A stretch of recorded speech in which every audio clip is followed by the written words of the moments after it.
Assalamualaikum warahmatullahi wabarakatuh.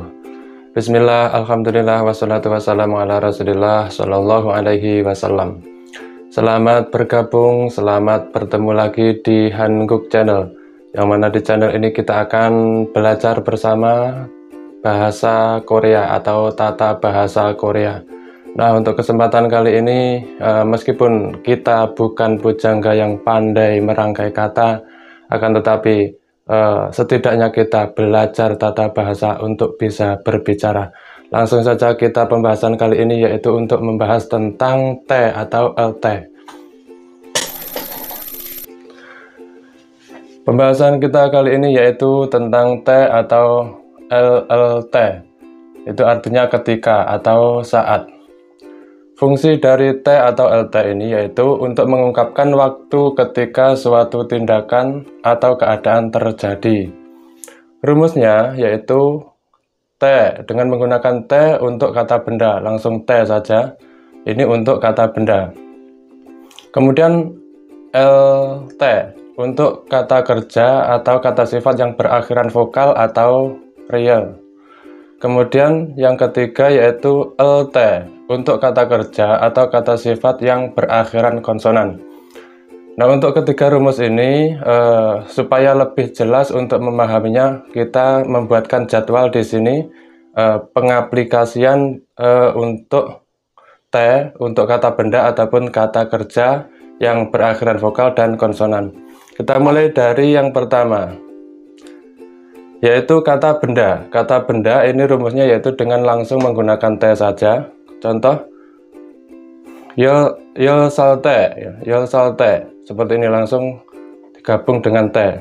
Contoh lagi, si hom T, ini kata benda. Godeng hagyo T, ini juga kata benda, langsung ditambahkan T. Jomsim T, jonyong T, gerisemasu T, yuka T, seperti ini. Ini untuk kata benda ya, langsung ditambahkan T di belakangnya. Kemudian untuk kata kerja atau kata sifat yang berakhiran vokal atau berakhiran dengan real, ini rumusnya dengan menggunakan LT. Contoh, Boda, kata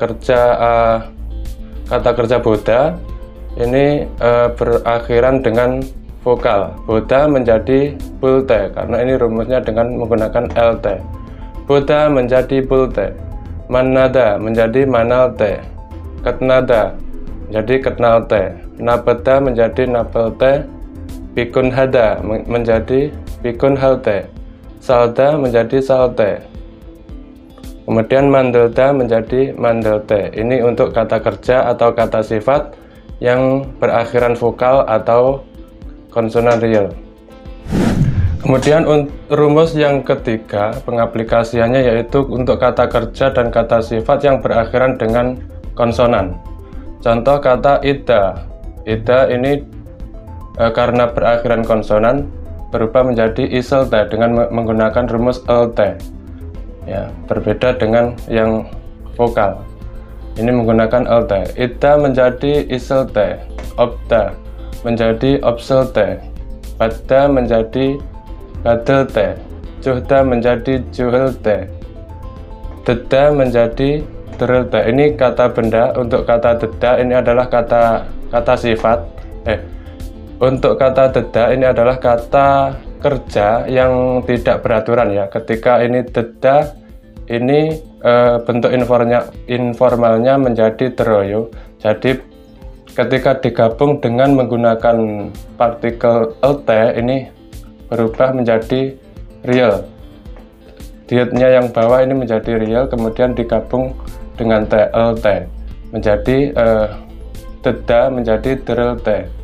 Ini kata kerja yang tidak beraturan. Ini juga kata Buddha, ini adalah kata kerja yang tidak beraturan. Ketika ini digabung dengan LT, ini siatnya dihilangkan. Buddha menjadi buelte. Ini kata kerja yang tidak beraturan. Buddha menjadi buelte. Kemudian kata dobda, ini juga kata kerja yang tidak beraturan, berakhiran dengan biep. Dobda, ini kata informalnya menjadi dowoyo. Dan ketika digabung dengan menggunakan T, maka hiupnya ini berubah menjadi U dan langsung ditambahkan LT. Dobda menjadi doulte. Jadi seperti ini pengaplikasian rumus dari ketiga rumus yang untuk kata benda dan untuk kata kerja yang berakhiran vokal dan juga yang berakhiran konsonan. Kemudian kita langsung contohkan dalam bentuk kalimat untuk T atau LT tadi seperti ini. Contohnya dalam kalimat yaitu Bahag T arbeitere heo. Ketika libur sekolah saya kerja part time. Nah, di sini ada kata kerja dan ditambahkan T. Ini menunjukkan waktu atau mengungkapkan waktu ketika suatu tindakan terjadi. Bahag T arbeitere heo. Ketika libur sekolah saya kerja part time. Part time itu kerja serabutan atau kerja sampingan ya, kerja paruh waktu. Contoh berikutnya. Ne salte sajiniyeyo. Ini foto ketika umur 4 tahun. Di sini ada salte. Sal ini adalah bentuk kata benda, langsung ditambahkan T ya di sini. Contoh yang menggunakan kata benda. Ne salte sajiniyeyo. Ini foto ketika umur 4 tahun. Contoh yang terakhir yaitu Sihom bulte yop sarame sihom jirel bujimaseo.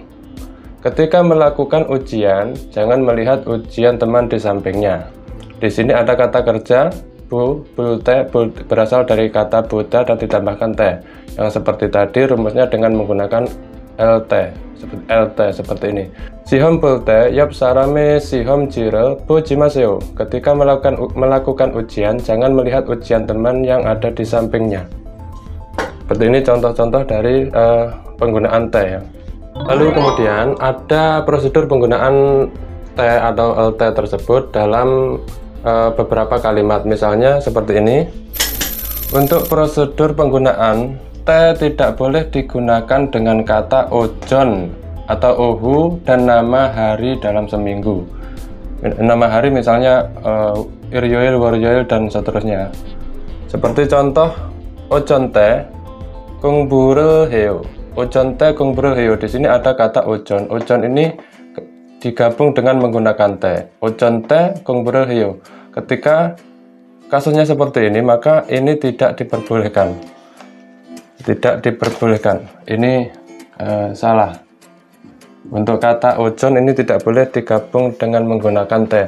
Lalu bagaimana yang benar untuk menggunakan T ini menunjukkan waktu? Ojon ini menggunakan E ketika menunjukkan waktu. Tidak boleh menggunakan T tetapi menggunakan E. Misalnya seperti ini.